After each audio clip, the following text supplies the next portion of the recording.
Episode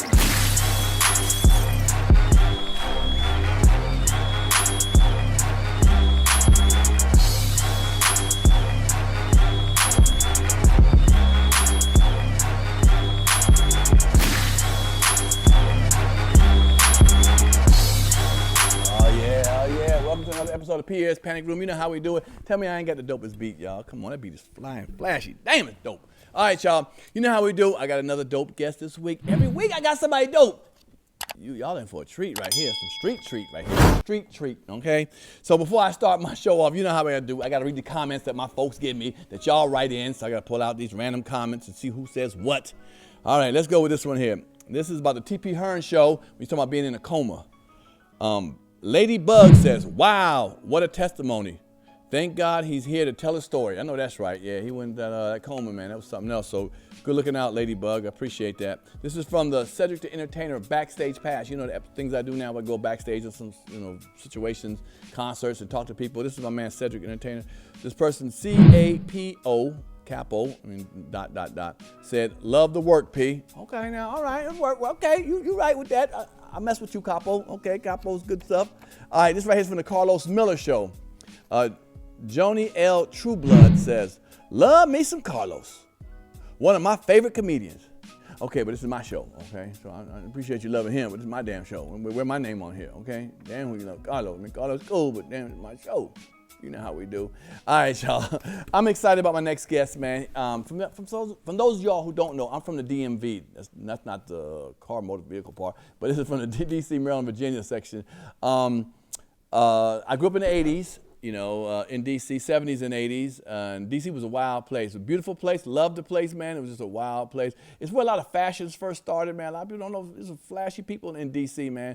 And a lot of other things happened, man. Some ups and downs. The city got turned upside down when crack hit it, man. And some people were responsible for it, and some people made money from it. Some people regret what they've done, and vice versa. But we're here to talk to one of the dudes that was there when it happened, when it hit D.C., man. And I want y'all to welcome him on the show. And I got a lot of love for the brother. He's a different man, changed man. He ain't all about trying to, glorify what he did, but he's here to tell his story. So I'm happy he's here. Give it up for the one and only Mr. CurtBone Chambers. Give him a round of applause, y'all. Show him some love. Show him some love. What up, brother? You here now, man. You're here. I'm glad you have me, man. I'm happy to be here. I know that's right.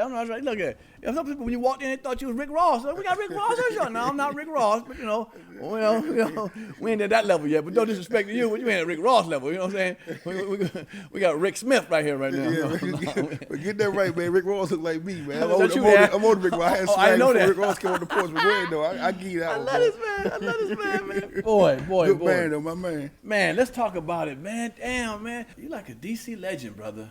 Yeah. I mean, for certain reasons, yeah. But when I told people you were coming on, they was excited. Like, oh man, you got CurtBone coming through. I said, yes. But I want to show, because some people just know you from, the situation, being a former drug dealer. Right. But I want to show, because I got to meet you, man. There's another level that people didn't, haven't had a chance to really, I think, maybe see, and I hate when they. I say stigmatize, what you call stereotype you, right, you know what I'm saying, to one thing, right. And that was years ago we're talking about. Exactly. And you've changed some stuff, but let's talk about just where you come from. You came from Langston Terrace. Yeah. God damn. Northeast, Washington, D.C. For those who don't know Langston Terrace, it's still real crazy, something right now. For those who don't know, right. It was it was named after a guy who started a Howard Law School. Okay, right. You might not know that. Okay, he did that. Plus, it was the first. What do you call it? Like I don't say ghetto. What the DC, the government? Federal housing project. Yeah, it was the second one of the United States. In the world, in the country, first one in DC. Yeah, first one in DC. Yeah. Woo-wee! Yeah. They put all you Negroes up in that one little place and said, do what you do. Damn, brother. Yeah, it was love. It was I grew up in the hood. You know where Shrimp Boat is? Yeah, Benny Road. Okay, I lived up past there. I should stay past there. Okay. Something about the hood just had, like in the summertime, just had a vibration, man. It was fun, man. You know what I'm saying? And I grew up in the 78, 79, 80 and stuff. Fire hazard. Water was coming out the fire hazard. Come on, man. You know what I'm saying? Yeah. Ice cream truck going on. What is it you miss about that, about growing up in the hood where people don't kind of realize, how beautiful it was? Man, that community love. Miss Pat feeding you the candy lady. The candy lady, come on, man. Yeah. Even when you were trying to be tough, you had to hide from the big boys that put their foot in your butt. Okay. You trying to cut school. Right. Just all the love you ain't know was love, but it was love. Right. You know what I'm saying? Just missed that community hug. Right. What well, how's your family structure? How'd you come to grow up? Oh yeah, I came in the house with my mom, my stepfather, and my brother. Okay. That was it. We came up in a 2-bedroom apartment in Langston, and was a lot of love in there. You know what I'm saying? Some drug use and and mixed with some love. Sure. And this is what 70s we talking about? Yeah, well, I actually came out of DC General Hospital right into Langston Terrace. So I was born in 1969. So damn. Right, I ain't ducking that age. I'm happy to be here. Yeah, shit. 69. Shit. No, I'm messing with you. I'm a little older than you. It's all good. So I remember DC, man, the go-go music. You know what I'm saying? You know, but go-go music didn't come out. When did go-go come out? 70s. Go-go came on in the early 70s, but they say it was beating on the eve of like late 60s, but early 70s. Right. It got on the road with it. Right, you know what I'm saying? Chuck Brown, then Sugar Bear. Why do you think go-go hasn't expanded beyond the DMV, man? You know, like really expanded. I think it was just when they came up, it was just a party music for us, and I didn't think they looked at the national scene, how you make a cut, making the albums and records. It was just an infinite beat. You know what I'm saying? Right, they start off at 10 o'clock. They don't take a break till about 11:30. Right. They finish at 3. And that damn same beat, but you know, you was just vibing it. It was just whatever. Oh, man. You know, the breakdown with the rollatons, a little bit of Congo. Like it was just, people have to understand that. You know, they hear like EU doing it, but I'm like, easy, you know. No disrespect to EU, but that wasn't straight go-go. Come on, man. You know, not the go-go that we know. He was looking at the world, though. He had a world vision with that one, right? Okay. And a lot of artists use the go-go beat. Like Beyonce has some songs. A lot of people use go-go beats. A lot of beats. Missy Elliott. Yeah. A lot of that Virginia was Timberland, that little area. Right. They put a lot of go-go beats in their sound. What's the Teddy dude? Riley. Yeah. What's the dude that died? I met him. He's a producer from DC. Chuck. Yeah, Chuck Thomas. Oh, Chucky bad Thomas. boy. Yeah, he introduced a lot of that to some people, man. Yeah, he used to be a former go-go band member. Oh, was he? Yeah. That's why. Yeah, okay. Yeah, bad boy. Yeah, and he was with Bad Boys. I remember that's why I met him back then. Yeah, man. Damn. All right, so what school you went to? What school? Spingarn High School. Yeah. Elgin, Belly, Dave, Bain, all the shows. Y'all had some fine girls in Spingarn too. Yeah. It was pretty good. It was pretty cool. Spingarn and Eastern, I used to like Spingarn and Eastern girls. Yeah. A lot of Bama's was up in there though. Yeah, for decent, but no, it was some killers up in there. There was some killers up in there. We took all the students that got put out to other schools. So right. There was a lot of action over there. A lot of action over there. That is dope, man. Okay, so you had your mother and father around, and you had sisters and brothers? No, just one brother. Just one brother? Okay. Unfortunately, I heard your stepfather passed. Right. Yeah. And I heard from the AIDS situation? Yeah. Wow, man. HIV from shooting heroin. So when was that? Like, what year was that? To be truthful, I don't know the exact year, but I'm gonna say I was probably around 15 or something like that, 16 the most, but 15. 15. So, that's like not early 90s. Right, yeah. Oh, wow. Yeah. No, I'm not gonna say early 90s, no, 89. That was like the late 80s. Late 80s. Yeah, late 80s. Okay. Yeah, late 80s. Okay. Yeah, 86, 87, something like that. That's what a lot of people didn't know about. They were just, they didn't know how it was happening really. The HIV and with the drug use was just really sneaking in. They had it just with the sexual stuff. Right. Yeah, because heroin, that was back there with like Nicky Barnes. Heroin's kind of one of the first things that black folks, it was like kind of came to the community that really wrecked the, a lot of that Vietnam. And he was in the service too, so a lot of them caught them habits over there too. Wow. Of course, the condition of the ghetto everywhere. They went to something for. Right. What do you remember about your stepfather that was like positive, like growing up? Oh man, everything good. Even when he was not, it was good because he was always a teacher. I'm one of them dudes that, man. My stepfather, I got he in my top three. My top three is my stepfather, Nat Turner, and Malcolm X. What? Yeah. Your father up in there? That's good stuff, man. Yeah. Stepfather. Yeah, but I'll call my father. I'll give him father this car, whatever. But yeah, that was my man. Right. I remember everything good about him. What was he? Because he was in your life from how old were you when he started being in your life? He was in my life all the way from the beginning. I'd say probably about 1 or 2 or 3. He was around. Okay, so he was in your life like that. That's good. But now your father, your father. Biological, he passed away too. Yeah, drug use too. Overdose. He originally, believe it or not, I found out later, he actually lived in Langston Terrace and had a similar background to me before I even was born. And I found that out later on. What's that similar background? Oh, you drug? Yeah, he was hustling, gambling, all that, but he was just like the most aggressive person in the neighborhood. Like I was like a leader, he was like a leader. Like, years later, the neighborhood really feel like they can get behind him. Okay. So did you play sports? I know you like sports. Did you play sports in Spingarn? I stopped playing Spingarn in high school. I tried with 85 team when I went up for the basketball team and got cut. Really? You know what I'm saying? So that was my end of my little basketball little career in sports, right? So basketball. You played football? Nah, I played football, street football. Oh. Yeah. Crazy story with that. All my buddies played football, club ball, number 9, number 8, and all that. Yeah. Me being around the older dudes, running errands for them in the crap houses, ear hustling and not knowing how to dissect information.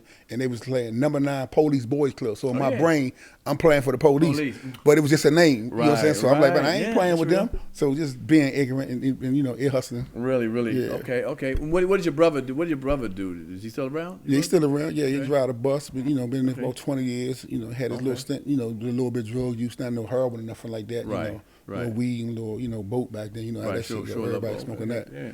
So growing up, so we're talking about your youth. Your youth was really banging around, like say, you got your man on. I would say about the late '80s, really, right? Yeah, part of me. I jumped off the porch early.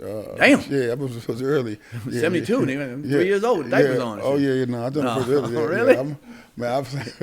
We was hanging uptown Northwestman when I was 12 and 13 years old. Yeah. So I jumped off early. You talking about 83, 84. Okay, at a young age like that, you hustling. What you hustling? You drugs or you hustling like stealing hubcaps? Or what's a hustle? I mean, first thing I did, we steal all the newspapers on Sundays. You're a dirty boy, I say, man. They was for $1. Right. You know what I'm saying? So we get all the buckles and hustle all of them, right? And I started going uptown. We started going to Howard Hospital, taking all the needles, selling for works to the people that were shooting the heroin and all that. And then we started going to weed and graduate the boat. You know what I'm saying, and water and so on. I messed with her just for a second. I really couldn't handle it because it was sentimental to my stepfather. And seeing a little use in that, right? Oh wow. Yeah. What makes a young boy at 12 years old go that direction? Because all kids don't go that direction. Yeah. Is it just you have that? That I want to have the latest clothes, my family can't afford it type of situation, or it's just like I don't want to go to school, fuck what these white folks want me to be. I want to be something else. Or you saw other drug dealers. You said hustlers in the street. Believe it or not, I was good in school. I got good grades the whole time.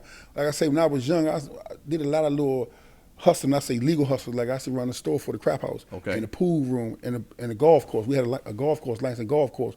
So all the older dudes from back in the day, coming up the 60s and 50s, there was 40 then and 50 then. Right.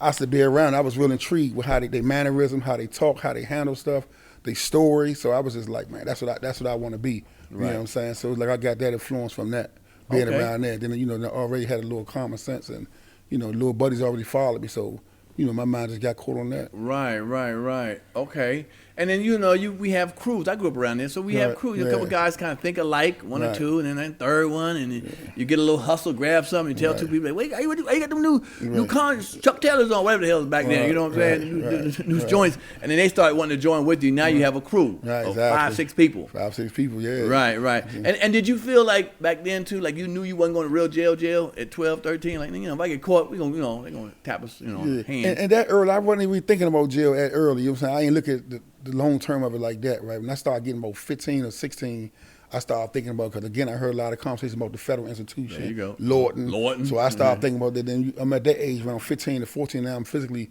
getting into a lot of fights, a little bit of beefing. So on my brain, retarded as it might sound, I actually wanted to do a small bit in Lorton, because I feel like, dang, I got to put my name down Lorton. It's growing on the streets, but I got to get a jail rap. You know what I'm saying? Really? So your mind just being young and rambunctious and all that type of stuff. Yeah. All I remember growing up was either Lorton or the DC General. Right. Yeah. DC jail. Right. People jumped it, and then Cheltenham. The Cheltenham. That's more Maryland. Juvenile shit like that. Yeah. Okay on Cedar Knoll. Yeah. Like you said, and it's unfortunately true. You have a rep coming from there, coming out of there. Yeah. You looked at differently. Right. Then when dudes come home, it looked like they was getting like a superheroes, man. You know what I'm saying? Right. Like Joe Block, he just left Lewisburg, man. Everybody gave him the money. Right. Girls messing with him. I was like, dang, that's cool. You know what I'm saying? Cool. But sure. You ain't know. I ain't know what to dissect. All right. So at that age, you got into the drug game. And I know you're not here to glorify. We're gonna just talk about it. I know there's something we're cheering. But okay, you obviously had to see other brothers, older, or other dudes in the neighborhood selling drugs of some sort. Before it was crack, was you selling something before that, like weed or coke, whatever? We sold weed, marijuana, $5 bags. Okay. We sold PCP Love Boat, Right. which is, they sell them in sacks. They was $15 a sack. They had some stuff. Well, I ain't really sell the whack or the dust, but I think that was $10. I didn't sell that. Right. Then you start graduating, selling like the crack, and then I sold powder before crack. Oh, like, wow. Yeah, like $50 bags and stuff like that. Because believe it or not, two things I was wondering. I'm most fascinated about drug dealers. I'm just going crazy, and porno. Yeah, okay. How you get in? Well, how did that lifestyle? Drug dealers, something. God damn. It is what it is. You know, you get fucked on both of them. You know, fucked over both of them. Yeah, exactly. But the point is, I've always been fascinated because people show you the end result, like but just hanging out, Right. balling and all that. Right. And I used to always wonder, like, how do you get the product? Right. How do you make people go in the corner? Right. How do you choose a corner? Right. If another nigga on the corner, do you Right. bully him out? And Right. even how. Okay, so let's say you doing what you're doing. Okay, so you got into selling different kind of stuff. You started realizing what sells better than other stuff, I'm guessing. Right, yeah. Then the block dictates what's already out there. People before you already established this, that's a heroin block. You know what I'm saying? That's a weed strip. Okay. So that kind of sometimes you create your own situation, but a lot of times the block already was there before you probably got in the game. Right. You know what I'm saying? So then it became different levels because back when when we first got in the game, you just couldn't really come out there and just get on the block because first of all, Sure. you know what I'm saying, people already was out there, and then you had to know somebody had some drugs back then. Okay. You know what I'm saying? When the crack came, it was falling out of the sky. You know what I'm saying? Right, You sure. know, everybody Sure. had it. Oh, yeah. You know, but back then though, you had to know somebody, to get out there. You didn't just come out there like that. And you had no fear being out there for the cops or other people shooting you or getting at you? Like, you had no fear? No, I ain't had no fear only because it was something I was anticipating and waiting on doing. I'm watching, I'm studying. It's like a dude who wanted to get into college. He in the gym working on his jump shot and his layup. You know what I'm saying? How you gonna beat the defender? I'm already like, I wouldn't do it that way. I wouldn't mess with him. I wouldn't sell right there. You know what I'm saying? So it's like, and it hustles from the older dudes, and I'm around my peers watching their mistakes. So I really was on some ready to go. I was like a horse on the race, waiting for the joint to come up. Right. Did you have to automatically get strapped? Back then, off the break, no, because it wasn't that time. Okay. What's your name right now? If you go try to hustle out of somewhere in another area that wasn't comfortable with, you gonna have to have something with you. Right. But I kind of hustled right in my little corridor. You know what I'm saying? Everywhere where I grew up, like all the little places I was frequently going past, buying candy as a kid, knowing who played. And then back then, you knew everything. You knew who was the stick-up boys, who was the pickpockets, Really? Okay. who was the drug dealers. It ain't like when crack came out, it just got scrambled up. Everybody said I can hustle. The stick-up boy, everybody was hustling. You know, Scarface say, the world is mine. You know what I'm saying? No, right. Oh, because, crack decimated, but it also made a lot of people a lot of money, boy, DC. It was, I remember one time at my apartment, this was in 90, I was walking to my apartment complex, and I just looked down, and I saw a little crack bag, and I grabbed one, and I walked about another 15 steps, found another one, picked another one, I picked like 3 of them, right? So I had them in my apartment. I ain't no drug dealer, by no means. But I was worried, like I was at work, I've been thinking like the maintenance man would come in and find everything, I'm a drug dealer.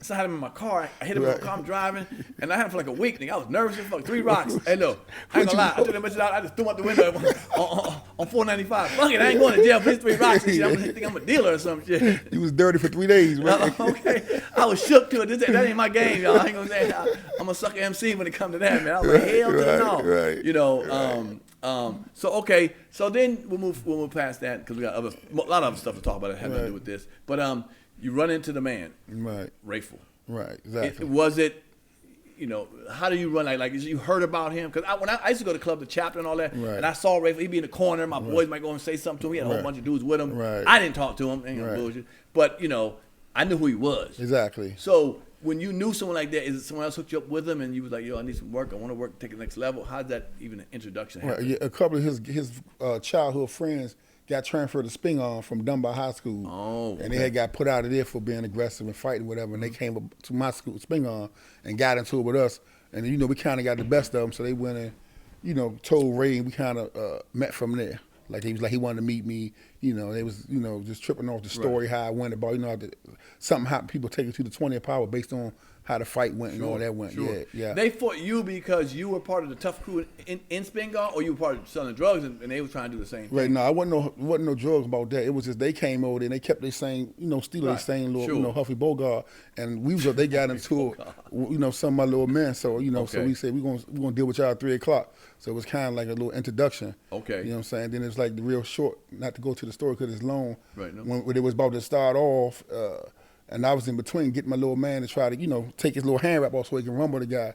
one of the dudes was postured on the side of me like he about to steal me. Right. And I can see him on my parental. Right. So just instant, I said, fuck nigga, you about to steal me? Right, sure. So he ain't never say he's stealing his posture. And now I'm bluffing this time. Now at this point, I was like, man, you faking, nigga, steal me.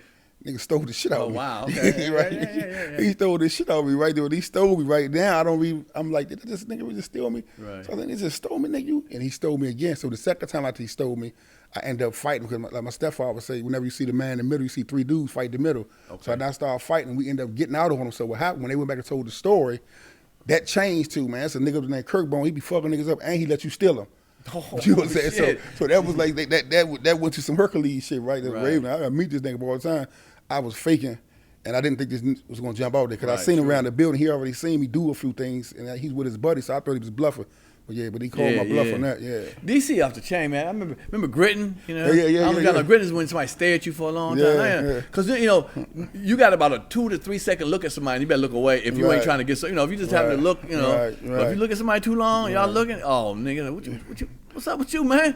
Bama, you know, many of fights start that, stepping on shoes, and stealing. He said stealing, that means to punch on somebody, stole on and stuff. Yeah. And DC, every nigga in DC thought he could box. Right, that's what I say, and that's what's funny because everybody say, we don't ever have gangs. We have what you call crews. But the difference is, one crew might be 9 deep. He might be 8 or 9 deep. But we'll meet up and say, okay, rumble head up. You rumble him. You rumble. It was never really, you know, crew gang on gang and swinging, right? So that's why a lot of dudes from the area feel like they can fight because they got a whole bunch of individual one-on-one fights. You know what I'm saying? Right. You know, so you hear that a lot. Well, and they saw Sugar Ray, and everybody thought he was Sugar Ray. Yeah. Bama thought he was Sugar Ray when he, you know, be like Ray, 7 Up. I'm out of here with that bullshit. But okay, when you met Rayful, like, so did you know who he was? When he came to your school or came whatever meeting, why did y'all were impressed by him? He could have been another Bama that they knew over there. What made you say, damn, did you hear his reputation before he got there? Yeah. You heard he was getting money. You know what I'm saying? He wasn't a full-blown Rayful that people know of today, but he was getting money. It was known that, you know what I'm saying? And so you heard about him, but it was just like,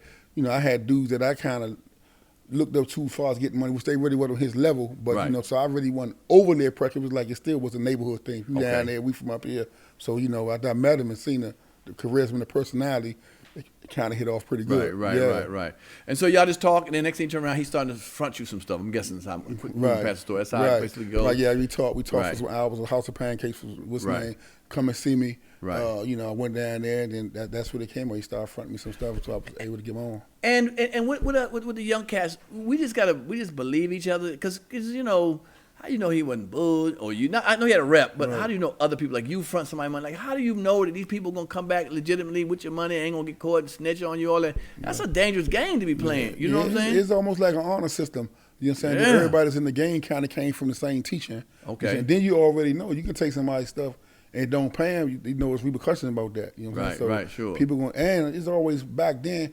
You was kind of trained that don't get nothing away that you can't afford to lose too. Really? That was like a hit and joint in your brain. Okay. Dude ain't gonna dump nothing on you that he feel like you run away, he gonna hurt his cash. So what he give you gonna really be a test for him to see what you do. Right. You know what I'm saying? Right. And let me ask you, in that game, you know, is it really worth your rep?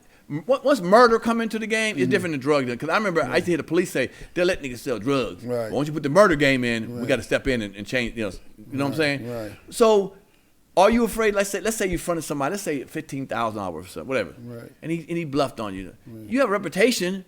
You murdered a dude. We talking jail time against somebody. You know what I'm saying? Right. Do you sometimes let people let them have it, but then you won't be no sucker like, oh, you let that nigga run with it. So how do dudes do that between that? Well, me personally, like I say, I was under the teachers that I'm not gonna give you nothing I can't stand lose. That's number one. Okay. And then number two, if I give you something that's a large amount of something and you mess up, I gave it to you because I feel like you can hustle. Right. So I might try to find to get it out because I was taught that a dead man can't pay. There you so go. Me killing you, chasing 20,000 or 15,000.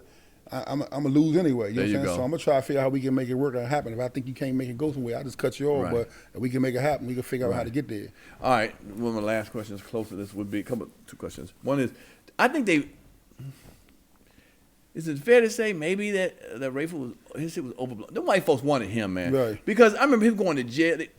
coming to jail every day, whatever it was, in a helicopter chained up. That's that extra to make you seem like you're a monster. Right, bulletproof for all that bullshit. They should have done something with them niggas at the White House, okay, in the government. Should have locked them motherfuckers up. You get what I'm saying? Yeah. But when white folks got a chance to make you look bad and go all the, I think they did that extra. You get what I'm saying? Like he was responsible for every problem. Like, come on, man. No, there's other things that even had to do with drugs to help black people back in the hood. You know what I'm saying? Yeah, the first process of the courtroom is to convince the community. When you convince the community, now you got the premeditated jurors already coming to the joint. You know what I'm saying? So a dude making $30,000, $40,000 a year back then, 50 at the most, and you saying a young kid making 300, whatever they say, million, which was blown out of proportion. You know what I'm saying? So they like, shit, I can't wait to send him to jail. He in the way any from the community, which we was best in the community over the drugs, man. Don't make no mistake about that. I understand that. But yeah, of course they gonna dress it up where they can get that conviction. That's what it's about, the conviction. Conviction. Yeah, it's about the conviction. Yeah. That I think they did the most. Another one of the cats, Tony something was his name? Tony Lewis, man. Yeah, he been around. He was one of his boys, right? Yeah. That kind of got swept under and got carried away. He the only one on the case right now. What, he like 36 years? How long you in there? This shit is like it's about 35, 34 years now. Yeah, man, still there. Come on, man. Yeah. There are people who murder people that got out. A couple people quicker than that. I know two. They got 2 murders got out. Yeah, double homicides and they out before Slim. Why you think he's still in? Why you think they've been petty after all these years? Yeah, but he was charged. They convicted him with 848 life without chance of parole. Right, and he stood firm. He ain't insist the government. He stood firm. So in they brain, you insulting us like we're gonna make an example because you going against the grain. But he's standing firm in his joint. So we just praying that some laws can change, or he can get some action on some type of something. If he went the other route, whatever the hell how much time do you think he would have got for that? Probably to be home or about to be home. Or you know how they work that shit about whatever. Depends on how much help he would have got. But that wasn't in his DNA. Right. No, I feel you on that. That wasn't his DNA. So. We just praying that he catch a hell of some laws change, man. Because that's crazy. That's no, crazy. It was. I'm about to talk about some of these young cats that some of these rappers getting in trouble. But my point is, what made you? How'd you get about and you did some time, right? Yep. I do about 4 years money laundering. Okay, 4 years. And your hand touched some money. Right. Yeah. Back in there. You touched a little money. I ain't gonna Vlad TV you, but you didn't touch the money. Okay.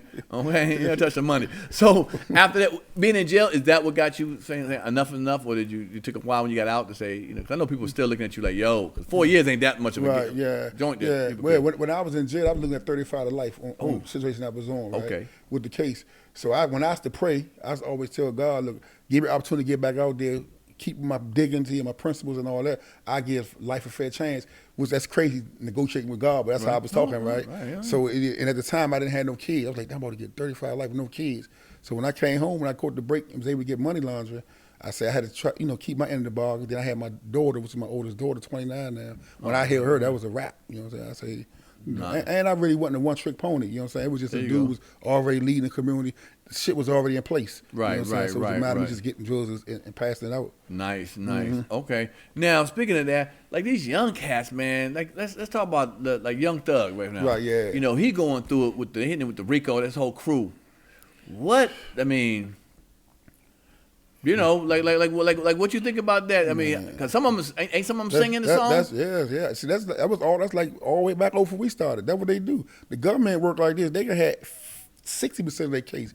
They know they get 5 to 10 more people. They gonna give them another 40%. You know what I'm saying? Wow. Especially to put them numbers out there.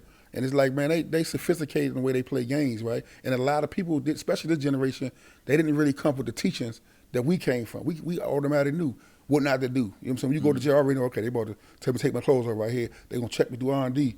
This is gonna be the white shirt. We haven't been around it. Like, they didn't have that joint due to some of the shit we did with the crack shit. Right. Took off their leadership. So they ain't really get that teaching, right? So they don't really know. They freestyle. And now they can tell, come home and they shoot their gun first and get a whole bunch of hot dudes with them. Now they got a crew. So it's all over the place, man.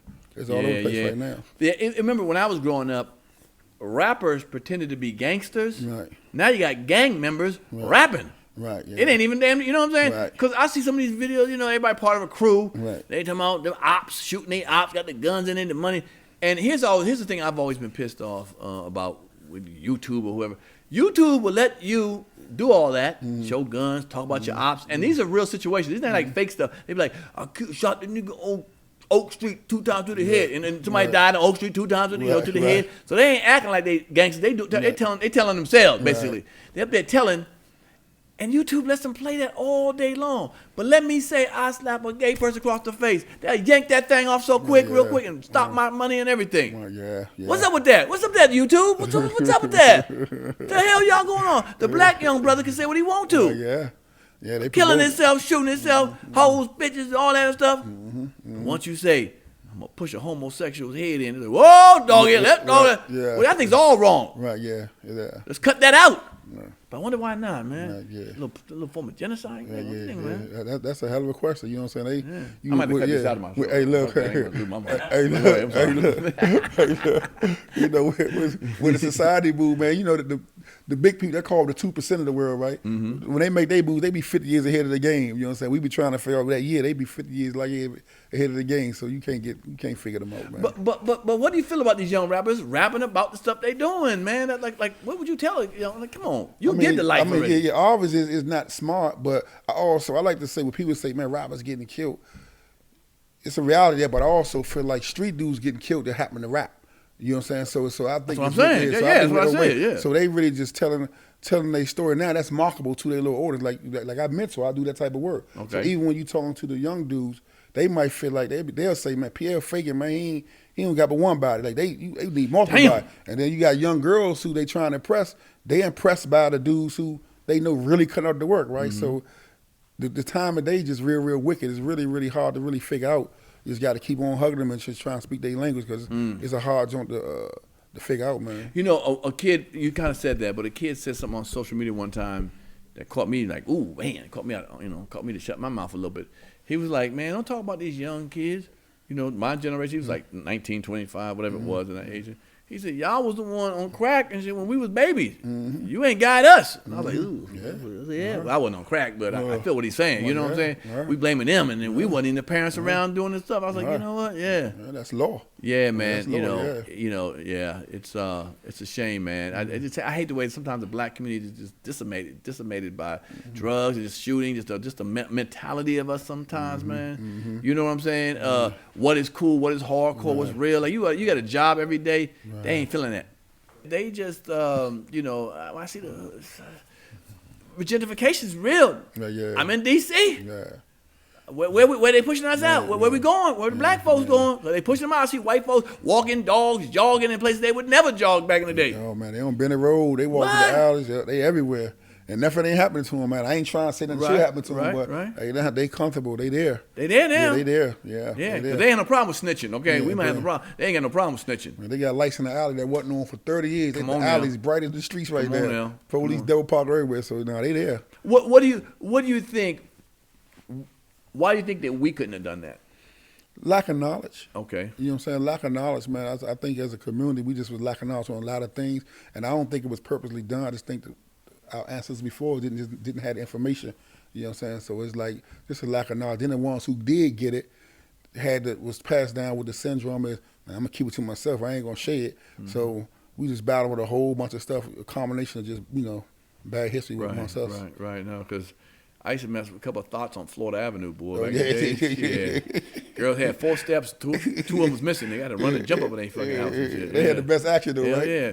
I remember one time I was messing with one chick. She had no doorknowbs in her house. No doorknob. She had a sock in a hole where the doorknob was. Yeah. And I was trying to hit it and shit. I was like, nigga, you know how nervous to look back at that sock and see if it's gonna move or not, or downstroke, whatever. Right. She had to go through doors from door to door with a butter knife, nigga. She had a coat hanger on her TV. It is what it is, brother. You know what I'm saying? Well, I was in them towns. I was in them situations and stuff. Okay. Okay. No.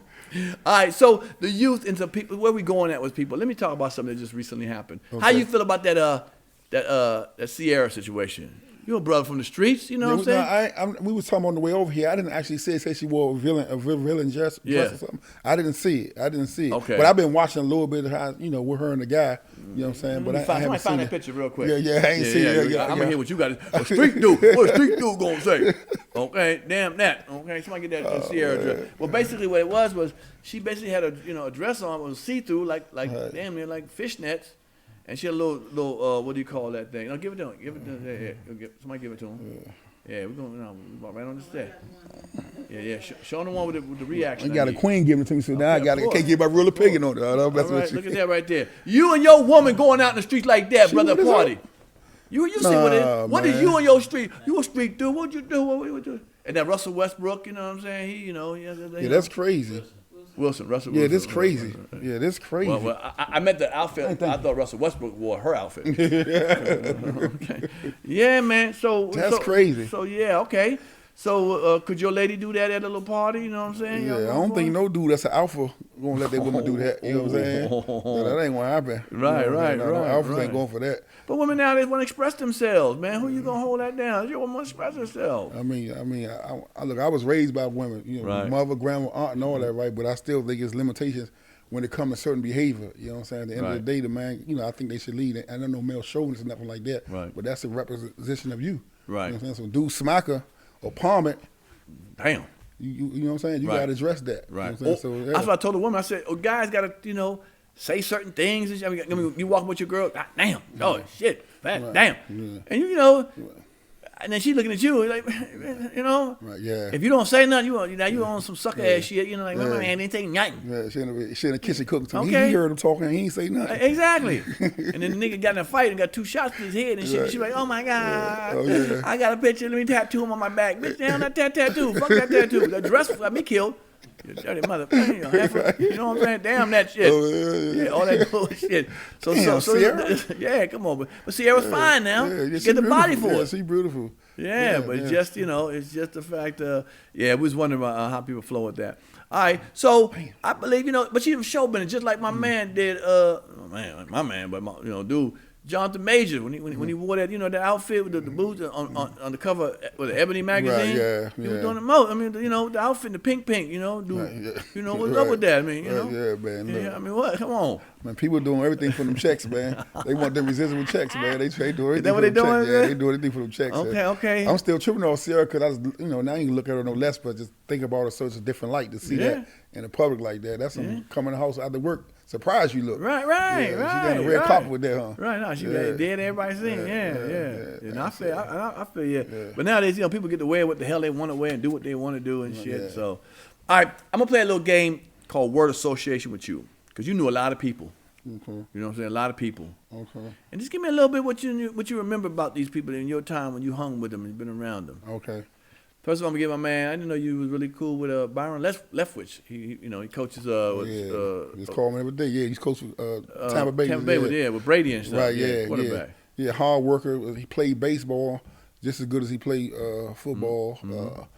Definitely, he was a quarterback, so he definitely had a leadership. What's his name? What school he went to? He went to Woodson High School. He went to Woodson? Yeah, he went to Woodson High School. Then he went to Marshall College. Right, Marshall. I remember that. Yeah, I remember that. Lineman's Curt him down the joint and all that. Right. Marshall, what's that? Randy Moss went to Marshall, didn't he? Yeah, Randy Moss was Marshall. Yeah. But Brian Leftwich. Speaking of Brian Leftwich, he donates 300 to 500 turkeys to me every Thanksgiving I pass around my community. Really? Every Thanksgiving.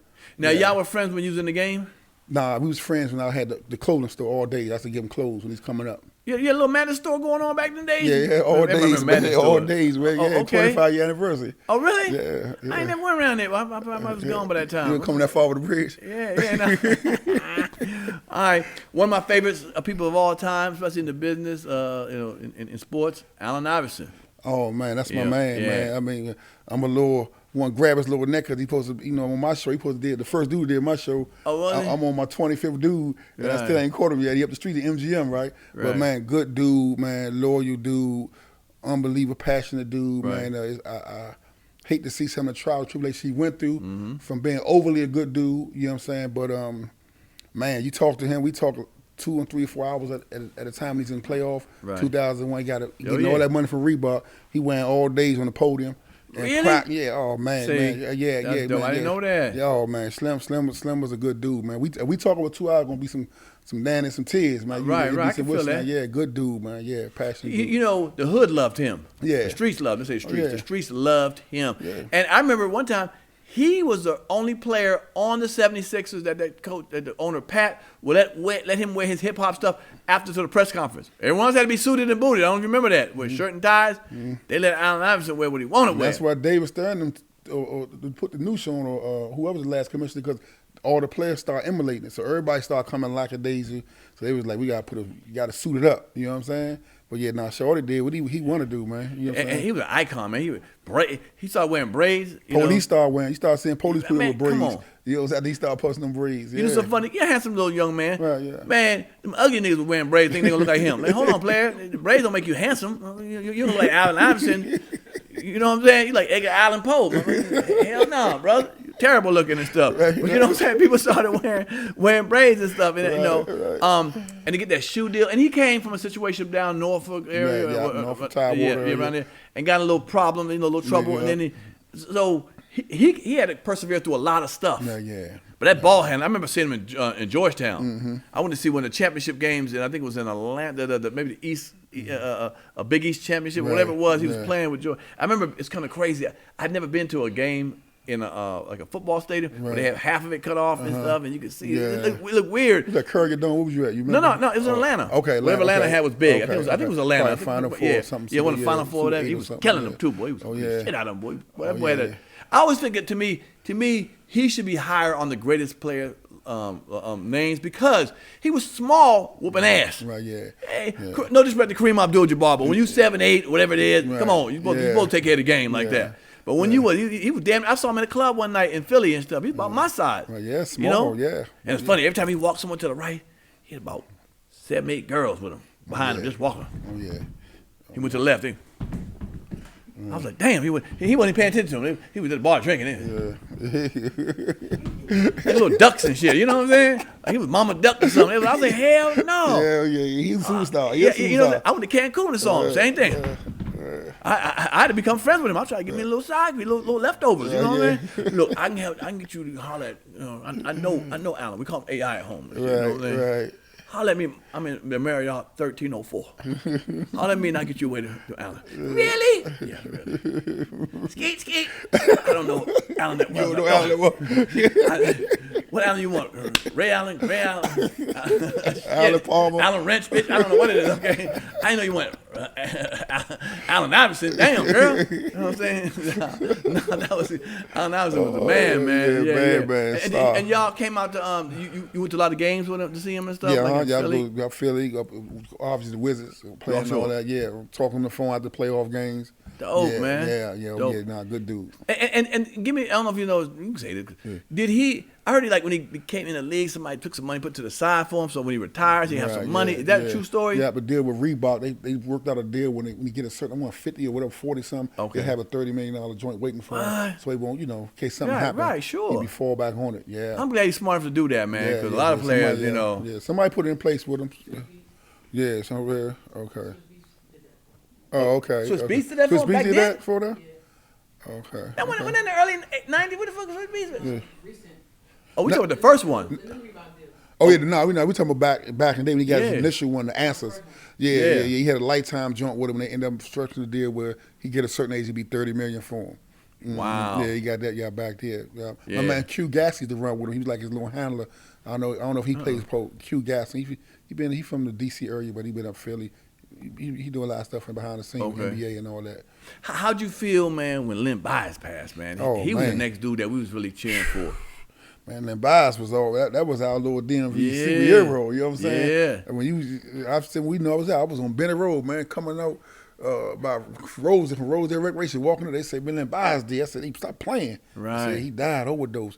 Man, that hit everybody home. It made you look at drugs a whole different light. The drug use, like it woke a lot of people up, man. Yeah, man, because he was one of the kind of people we feeling he was gonna be the dude, who's gonna represent, the DMV area, man, in the league. He went to go to Boston, he probably gonna wreck shop in Boston. Yeah, man. He was just physically just a beast, man. He's a beast, man. Just a man child. Yeah, man. built like LeBron. He was like the LeBron James before LeBron James, as far as physically built. He was wrecking shop. Man, killing in Maryland, boy. Man, coming out of Urban Collision, which is our summer league with all the pros come.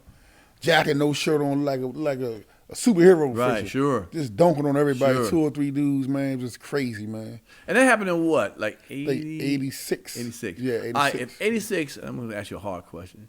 When you saw that, did you feel any obligation to back up off that situation you was doing? Nah, I didn't. Damn. No, I didn't. Yeah. I didn't look at it, you know what I'm saying, like Right. that. I I feel just looked you. at it like, damn, you know what I'm saying? Him. But, yeah. Yeah, not them. All right. Okay. We got LeVar Arrington, boy. Yeah, he was the beast at the Redskins line. Yeah, 10 heads up. Never animal. Good dude. Man, when he came to the Redskins, we met. I forgot who made the first introduction, but I met him. Gave him a bag of clothes. He pulled up in the hood with the Bentley, the green Bentley convertible. I think it was hardtop convertible, one of them. Okay. I said, God damn, man, you coming around here like that? He said, man, I come to my people. And we've been down ever since, man. Go to his house in Fairfax, Virginia, lead a dope, and when he not even there, it's a genuine dude. Yeah, oh, man, it was a good dude. Yeah, he was a beast, too, on that field. The woman he married, I mean, when he first met her, he was like, I met this girl, and about 2 or 3 weeks later, he said, man, I'm a married. I said, that's a little early, ain't it? He said, she the one. They've been together ever since. Nice. Yeah. So nice. Yeah. He's still in Virginia area? No, he back and forth with more L.A., though. He got sports shows out L.A. Okay. Yeah. Okay. Mike Beasley? Oh, that's like my little son. Well, Mike Beasley from the D.C. area? Yeah, D.C. I didn't know that. Yeah, D.C. area. Mother and father grew up in D.C. and they ended up moving on C Pleasant right across the line by Addison Road, that little area. I know that. I know C Pleasant. Yeah, him, KD, all them from that same little area. Right. Oh, yeah. Mike Beasley, another special one, man. I didn't know Mike Beasley, Yeah. Mike Beasley, man, was... He was a beast. Supposed to be the number 1 player, ended up going number 2. Never do Rebel when he playing for Kansas. They got tennis shoe contracts with companies. He wear them all-day socks in the game. Oh, damn. I say, man, you can't wait, man. What they going to do, man?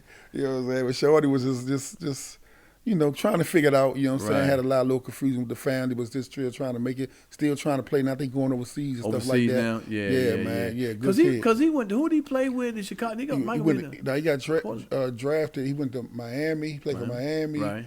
I forgot who initially drafted. He played for a couple teams. I think it was Miami. It come to me. He played for a couple of teams, though. Yeah, because he was doing really well with one of them. I think, was it Miami? Yeah, Miami was Miami. Who was his first team? I think it was Miami. His first team. Did he get traded to Miami? I can't think what his first team was. But he played with somebody that was going to the championship or something like that. No, he ain't never getting a championship, John. He was in Miami with Wade and LeBron for a minute. Right. Then he went to New York. He was in New York. He went to a couple of teams. But hold on, when he was LeBron and Wade, they weren't going to the championship? That wasn't the time they won it. No, that was when they won it. Oh, okay. I remember. They might have lost. I remember. I don't think he was starting. He was like a 6th man and something like that. But he was killing when he came in. When he come in, he a bucket. Yeah, he was coming in doing it. He a bucket. But Dwayne Wade, they always ask him, say, how I feel playing with one of the greatest basketball players with LeBron. He say, Mike B's the best offensive player, I say, from practicing with him. Like you say, now Shorty a bucket. Right. Destroyed college. His record is retarded. Right. Retarded. And then my man, boxer Paul Williams. Oh, man, the Punisher. Punisher, man. Yeah, talked to him a couple weeks ago, man. Now, he paralyzed, which you already know. Right.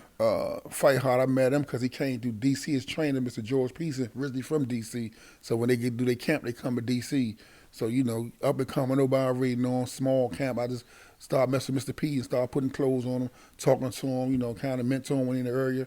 And he was like, man, I wear your stuff on HBO and Showtime, and he just gave me unbelievable love. Yeah, man. Yeah. He was knocking folks out. Sergio Martinez caught him, but that was nighttime right there, boy. That one punch right there. Because my man got out on the first time. That was a two-time joint, so he got underestimated, right? Yeah, that was it. The fight he had, what's his name? Canelo was flying up before going to be his big payday at the time back there, $1.5 million. Wow. And he got crashed on a motorcycle going to his man's wedding. Yeah, I remember that was his big fights lined up.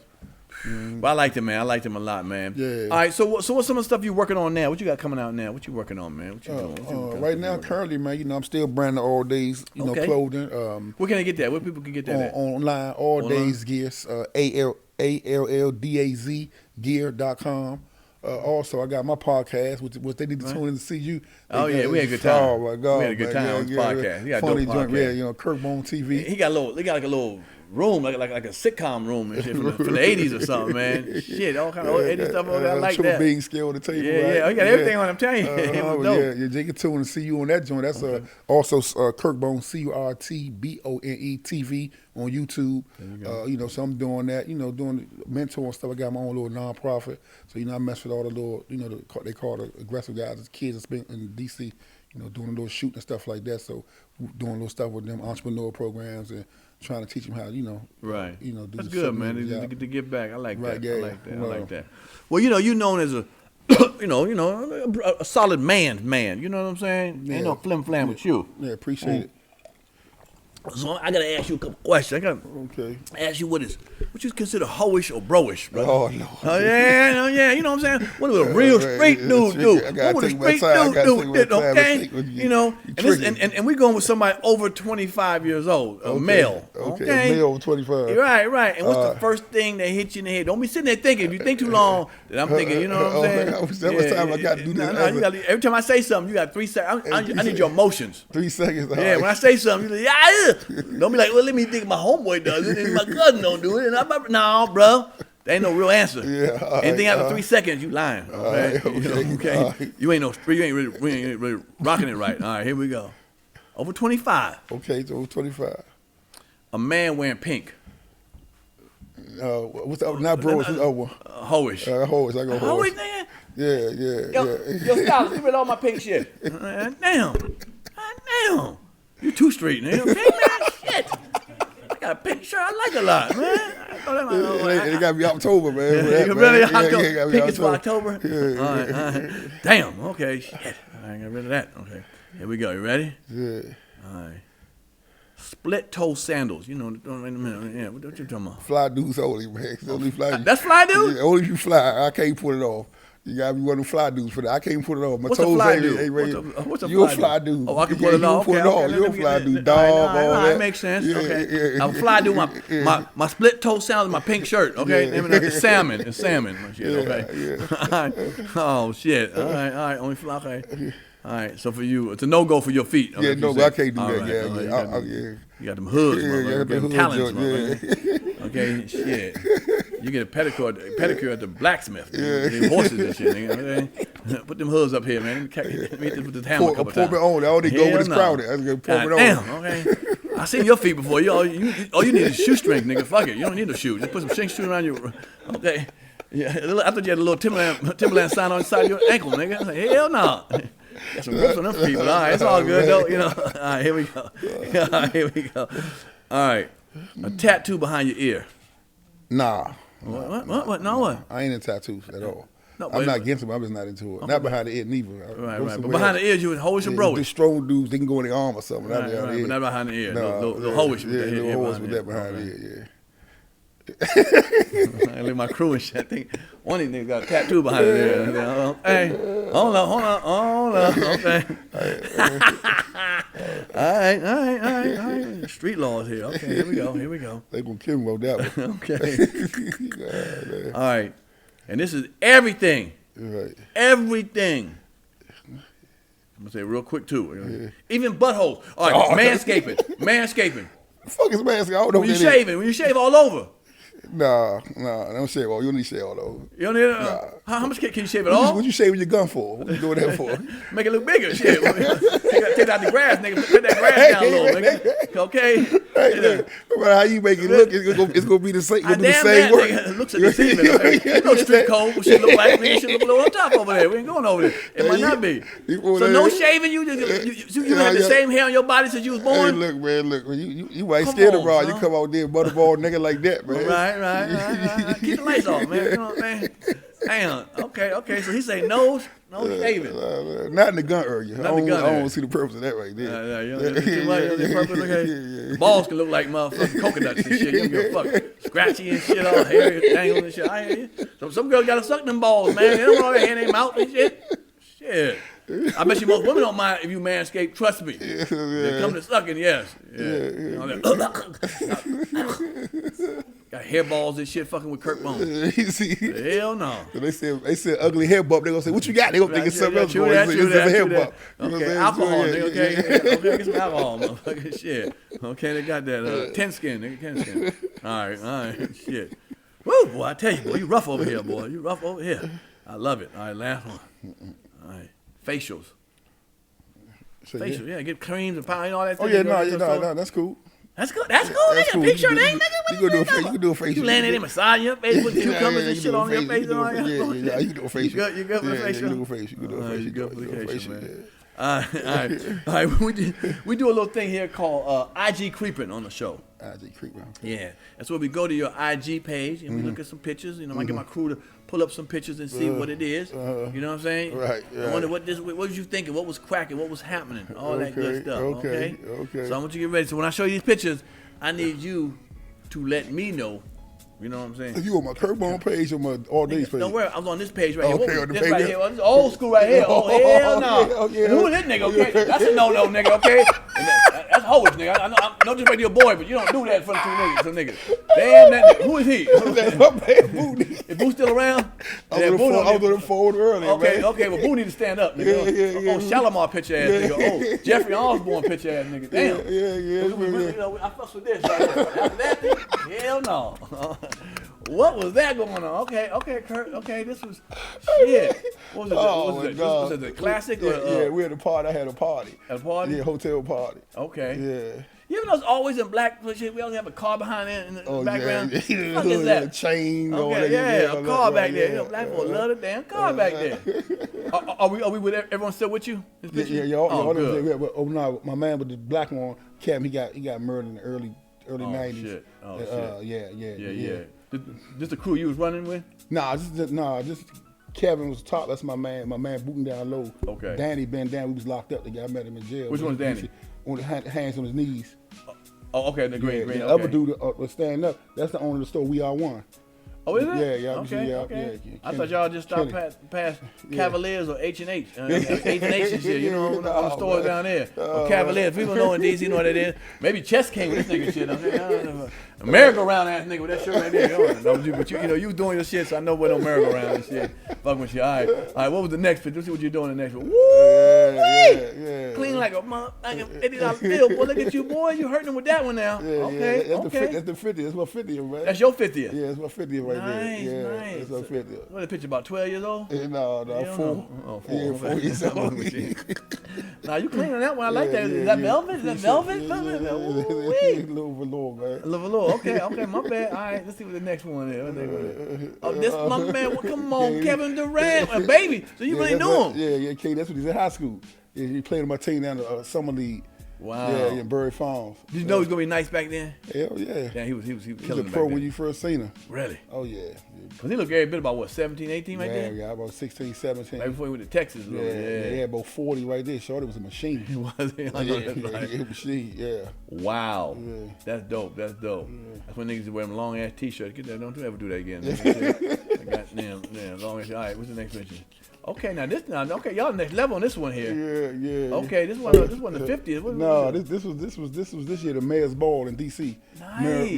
Mary Bowser, that's her ball right there. Man, come on, man. Y'all are grown up correctly, boy. Look at you, man. Yeah, that's my homies right there. The dude on the end, that's shooter store, Rob on that side. Oh, right there? Okay. Yeah, far end, that's Pendergrass, Tricky Entertaining through the big parties every year down the stadium and all that. Okay. Yeah, okay. and son, yeah, all good men right there, Curt. Nice, man. All right, well, then I like that. Yeah. We play a little something here called spin the wheel. Okay. For those who don't know, we got a wheel here that you got to spin, and if it land on something, you got to do it or answer it. Okay. One thing is, if it land on trading places, we want to know who you would trade places with and why. Think about somebody who you trade places with in the whole world. Like I wouldn't mind being him. I would do this, that, the other. Damn. All right. A real secret you got? Yeah. Yeah. You know what I'm saying? How you lost your virginity? Yeah. Remember that, man? You know, you was like 12. You know. Okay, Landon, you know that area was okay.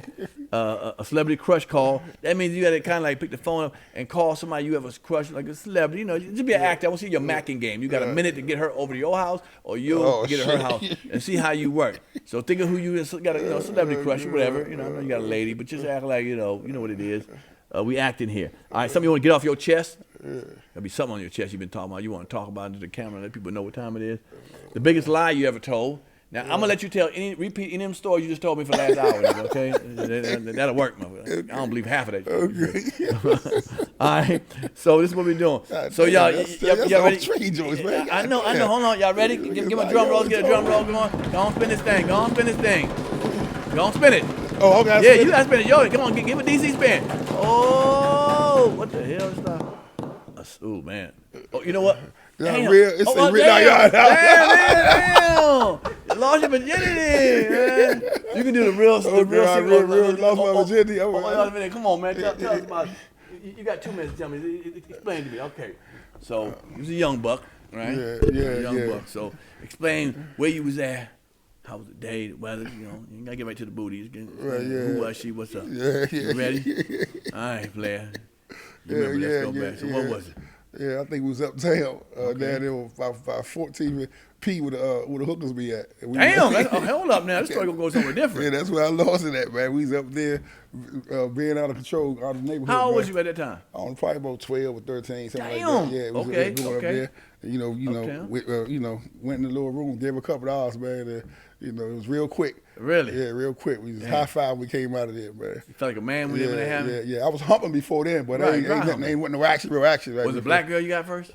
White girl? No, I think it was a black girl, black woman, light-skinned black lady. Right. Yeah. Did it, was it good or just what? You just busted you like that? Man, I was just nervous. All I know, a hell of a scent in that motherfucker. Guess with a lot of humping board. There wasn't no rooms. It was just sheets dividing. Right. Space dividing rules, right? And, uptown, I was worried about what's going to happen. Got in there, got out of there. We high five, we go over the street. And did all y'all go in there, just you? No, all of us went in that joint. All y'all got a little something. All was in that joint. Yeah, we went. One took one coming out there. We was nervous for him, but he was like, he was in there. He had a little more wind. Damn, a little more wind. That's funny as hell. All right, see, your podcast don't do this. But my podcast, dude, we give you some goodies and shit. Okay. Bring that man in. Yeah, I'm gonna say your podcast don't do that. I came to your podcast and I left with a handshake. Yeah. Okay, hold on. Let me give you mine. Let me see what you got. I'm gonna give you everything in mine. I'm gonna give you mine. Yeah. You see what it is. Oh, okay, nice. Hold on, that's my slogan. The streets are not made for everybody. That's why they created sidewalks. And it's good material too. Oh yeah, definitely. All right. We want you to get some wares though. We want you to wash it. I like that. Okay, there, right there. Look at that right there. With it. What size you got me, man? I got you a large. I wear mediums, man. Oh yeah. Shit, I got to watch you my got car two somewhere. You get someone on the team, man. Damn the team. Shit, damn man. Now, I got you. This is all black owned stuff. So pull it out, look at some of the stuff, and see what we got in here, man. Oh yeah, no one you said I got quality. You got the same T-shirt brand. There you go. I know quality. Okay. All right. Well, that is a large. So I don't know what to do with this. Nigga, large. I don't know what to do with this. I put some on my wall in my show. So okay, there you go. There you go. That's official right there. Everybody don't get that. Okay. Yeah, the panty room. Okay, you can't even buy that shirt, really. Okay. You can't buy it. Nah, well you can, but not really. Okay. No, I want to say you been going from DMV to on. Yeah. Hustling no more. Yeah, no. What else we got in there? That's my cup. I say that on Comedy Hype News. Shout out Comedy Hype News. I say put it in the comments. That's what they love to do. Put it in the comments. Okay. That's a do rag right there. You don't need that. This some Tupac.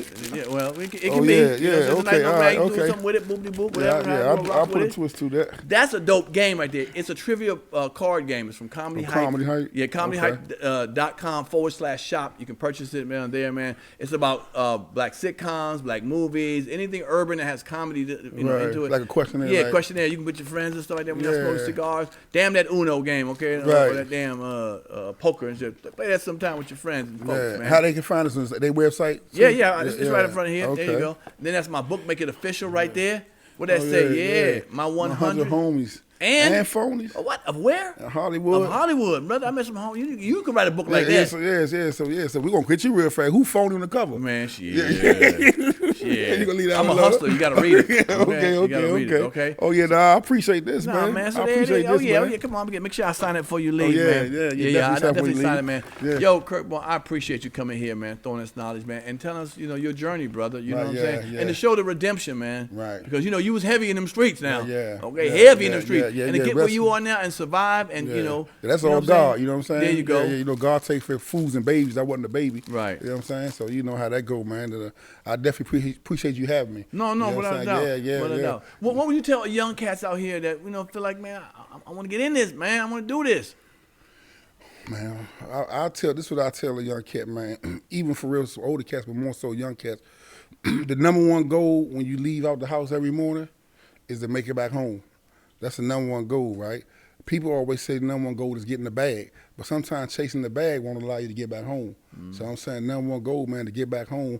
And the bag is second, you know what I'm saying? So I take that. So whatever you're doing, always remember, you about to make a certain move, say, this move gonna stop me from going back home? Now, if you think it's gonna stop you from going back home, you might want to rethink that joint. Right. You know what I'm saying? The bag gonna be there. Is it some young kids that, you know what I'm saying, the young boys, 15, let's say 22, let's say roughly that age right there, they just don't care. They're like, man, I ain't going to live long anyway, so let me just do that. No, they got to trust the process, man. I mean, when you young, everything just is unfocused, right? It's like you get older, it's like LeBron, like a basketball player. The court going to open up. You're going to see the floor, but you got to give yourself time to see the floor. You know what I'm saying? Everybody always say, man, I can't never catch no breaks. I don't have no breaks because when your breaks come, you be locked up.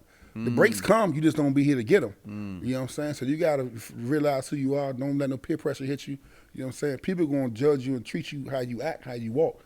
Everybody talk slick. Everybody know how to grit and be smooth. Right. People going to watch your action, how you walk. So if you walk in a certain way, people going to respect your walk. You just got to show them that's my walk. Right, that's my walk. You know what I'm saying? That's my walk right there. You know what I'm saying? Right. That's my walk. I feel bad for some young kids when I be hearing, like, they be like, they ain't, their mama at work, and they young boys coming home from school, and the bullies bullying them, so you better join us type of thing, or be around them.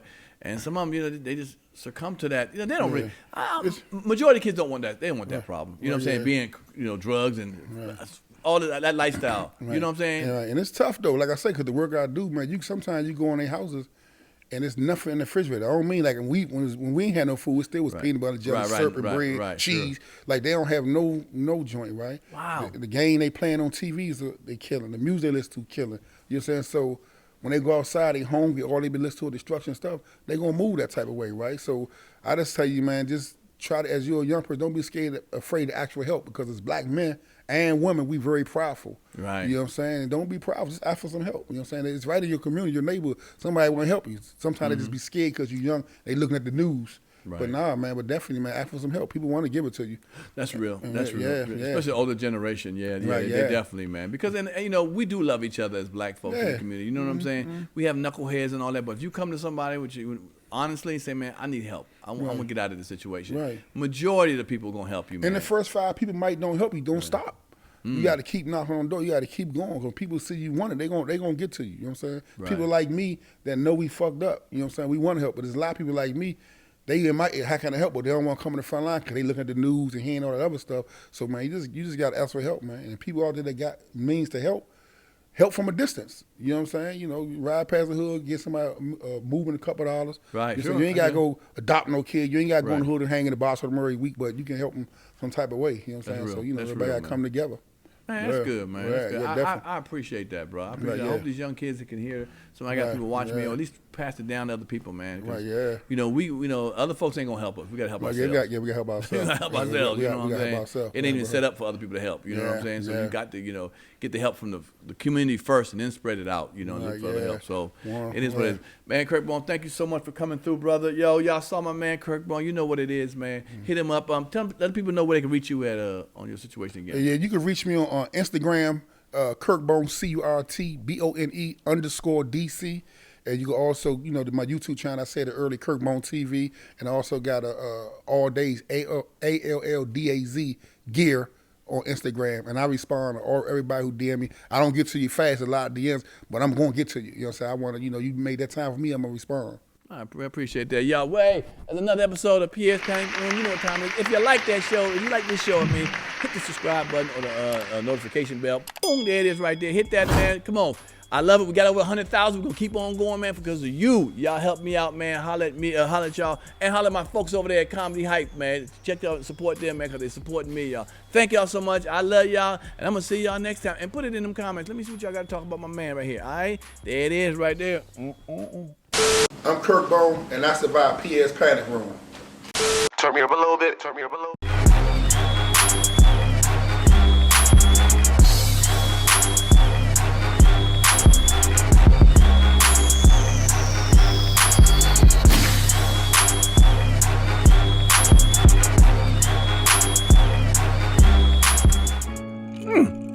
If you like that show, like, subscribe, and comment below. Hit the notification bell. Hit the subscribe button, man.